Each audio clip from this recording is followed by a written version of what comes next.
Before we dive in, viewer discretion is advised. This content is for entertainment purposes. What happens when one of Hollywood's most beloved environmental advocates walks into what he thinks is a friendly interview only to face a brutal character attack never before seen on daytime television? The answer will leave you speechless. What you're about to witness isn't just another celebrity dispute. It's the moment Leonardo DiCaprio's legendary composure shattered on live television, creating what insiders are calling one of the most explosive confrontations in talk show history. The Oscar winner entered The View expecting a relaxed conversation about his latest environmental documentary. What he got instead was a calculated ambush that would escalate from polite disagreement to full-scale warfare in less than 20 minutes. By the time DiCaprio stormed off the set, his face flushed with anger, his voice booming with fury, everyone in that studio knew they had just witnessed something unprecedented. This wasn't a debate. This was a demolition. And Joy Behar, she orchestrated every devastating second. It all began like any other Tuesday morning at The View. The studio lights shone brightly,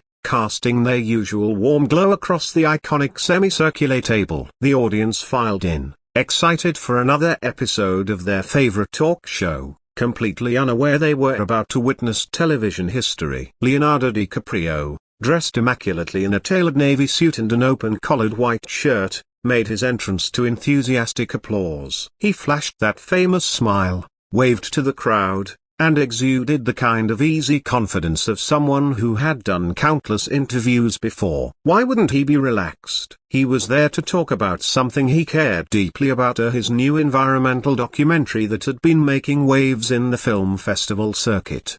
The documentary had taken 3 years of his life, from the melting glaciers in Greenland to the devastated rainforests in Brazil, and drought-stricken communities across Africa. He had partnered with top climate scientists to create what critics were calling the most comprehensive look at the environmental challenges facing the world today. As DiCaprio settled into his guest chair, exchanging pleasantries with the panel, everything seemed perfectly normal. Whoopi Goldberg welcomed him warmly, praising his latest acting work and his long-standing commitment to environmental causes. Sarah Haynes asked about his experience filming in extreme locations. Alyssa Farah Griffin inquired about the documentary's most powerful moments. The conversation flowed easily, filled with laughter and genuine interest from both the hosts and the audience. But those who knew Joy Behar recognized something in her demeanor. She was unusually quiet during those first few minutes,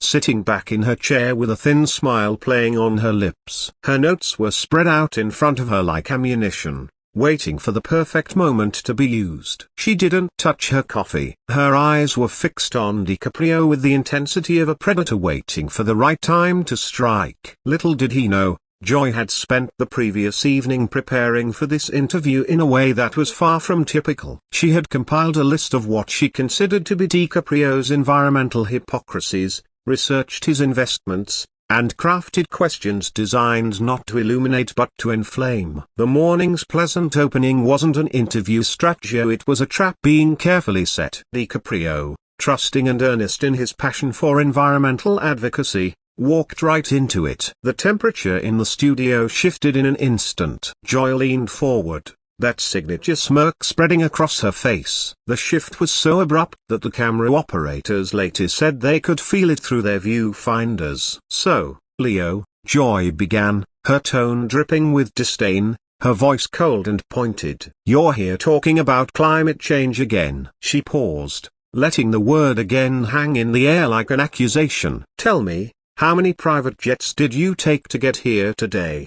The cheerful murmur of the studio audience died instantly. DiCaprio's eyebrows furrowed slightly, surprise flickering across his features. He had expected questions about the documentary's findings, the scientists he worked with, the solutions being proposed, but this was something entirely different. "Actually, Joy," he replied, keeping his voice calm but tight with tension, "I drove here from my hotel. I've been very conscious about reducing my carbon footprint, which is exactly why I'm here today to discuss a broken bar." "Oh, please," Joy interrupted with a dismissive wave of her hand, as though his words were inconsequential. You lecture the rest of us about our carbon emissions while you yacht around the Mediterranean with supermodels. Don't you think that's just a tiny bit hypocritical? The word hypocritical landed like a slap. The other hosts shifted uncomfortably in their chairs. Whoopi Goldberg's eyes darted between Joy and DiCaprio,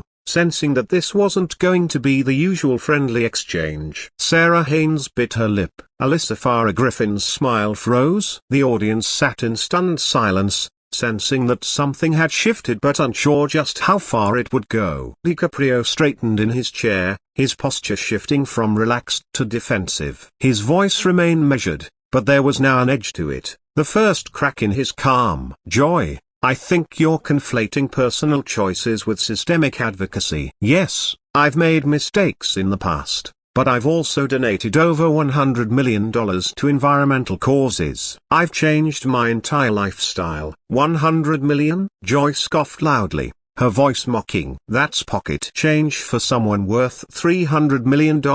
What percentage of your wealth is that? Really? She didn't wait for an answer. And don't even get me started on that foundation of yours. How much of that money actually goes to the environment versus administrative costs? DiCaprio's grip on the armrests tightened. His knuckles turned white as he forced his hands to stay still. I'm sorry, he said, his voice low and controlled. Are you questioning the legitimacy of my foundation? His tone had shifted a dangerous warning. Because if you are, he continued, I can provide you with detailed financial reports that show exactly where every dollar goes. Joy leaned back in her chair, visibly satisfied, like a chess player who had just executed the opening move of a winning strategy. Oh, I'm sure you can provide reports, she said, her voice dripping with sarcasm. Hollywood accounting is famous for making numbers say whatever you want them to say. Just like how you made yourself look like an environmentalist while burning fossil fuels faster than most small countries.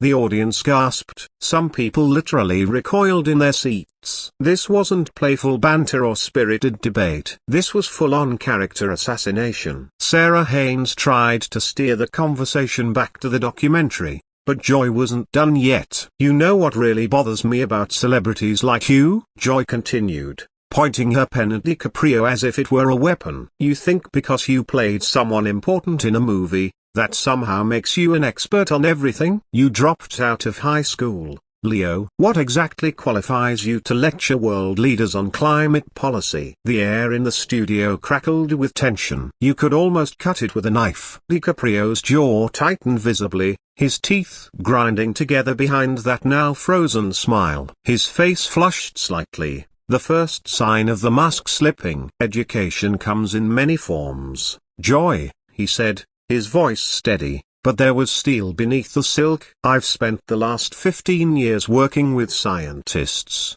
researchers, and policy experts. I've visited melting glaciers, deforested areas, and communities affected by climate change. Have you? It was a calm counterattack, professional, measured. But Joy was ready for it. Even eager. She had been waiting for him to push back so she could escalate. I don't need to visit glaciers to know when someone's being a hypocrite, she shot back immediately. And I certainly don't need to be lectured by someone who thinks private jet travel is justified as long as you buy carbon offsets afterward. That's like saying it's okay to punch someone as long as you apologize later. DiCaprio's voice rose slightly for the first time, frustration creeping in. That's a completely false equivalency, Joy. Carbon offsets, when done properly, do make a measurable difference. The projects I support have removed thousands of tons of carbon from the atmosphere. Joy rolled her eyes so dramatically it was visible to people in the back row of the studio. It was a gesture designed to humiliate, to mock. Oh, please. Carbon offsets are just a way for rich people to buy their way out of guilt. It's like medieval indulgence. So pay money and all your sins are forgiven. Meanwhile, regular people have to choose between heating their homes and buying groceries because of energy policies that people like you champion.